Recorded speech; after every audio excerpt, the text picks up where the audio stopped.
C'était un événement unique. C'était le plus beau jour de ma vie. J'allais enfin sortir de mon petit contenant de crème pour entrer dans un gâteau, pour former un tout et me métamorphoser.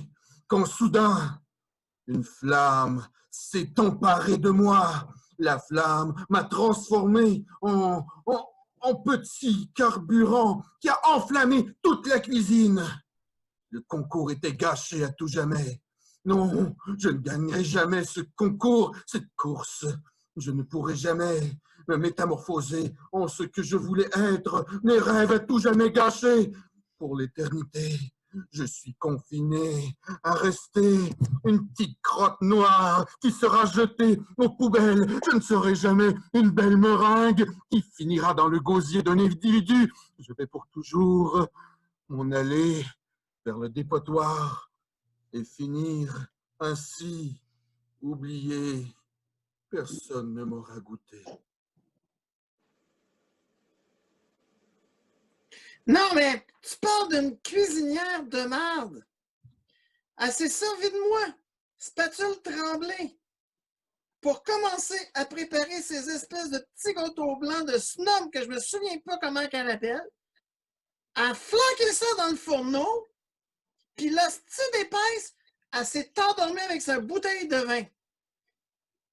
J'ai beau essayer de la réveiller, je me suis même pitché à terre à faire du bruit, ça n'a pas marché. Elle s'est réveillée en sursaut quand le détecteur de fumée a parti allumé, quand le feu était pogné à grandeur de la cuisine.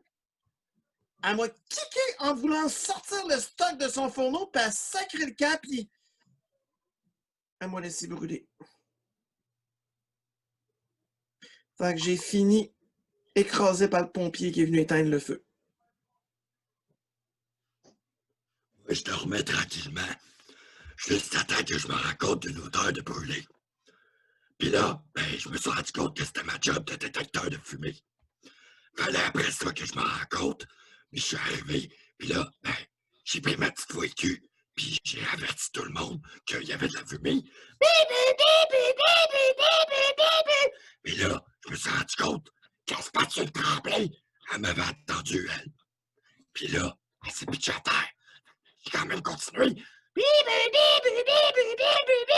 Juste à temps que la madame, du coup que je sonnais, elle m'a donné une claque d'en face. Fait que je me suis endormi. Moi, je travaillais, tu sais, j'étais sur le bord de finir mon chiffre, là.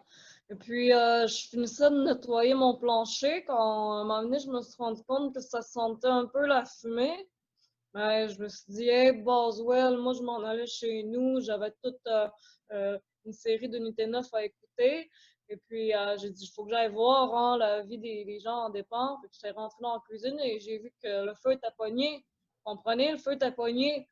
Moi, j'ai paniqué. J'ai dit, moi, je suis pas pompier, mais j'ai un seau de mop ici, je pourrais le jeter sur le feu. Ça fait que j'ai pogné mon seau de mop et je l'ai jeté sur le feu. Mais comme il y avait plein de produits chimiques dans mon seau de mop, ça a juste empiré, puis ça a fait une explosion. Fait que vous comprendrez que moi, j'ai pas fait ni un ni deux. J'ai pris mes jambes à mon cou, puis j'ai sacré mon camp chez nous parce que je voulais pas manquer mon émission, tu sais. Fait que je sais que les pompiers sont arrivés, je l'ai vu aux nouvelles.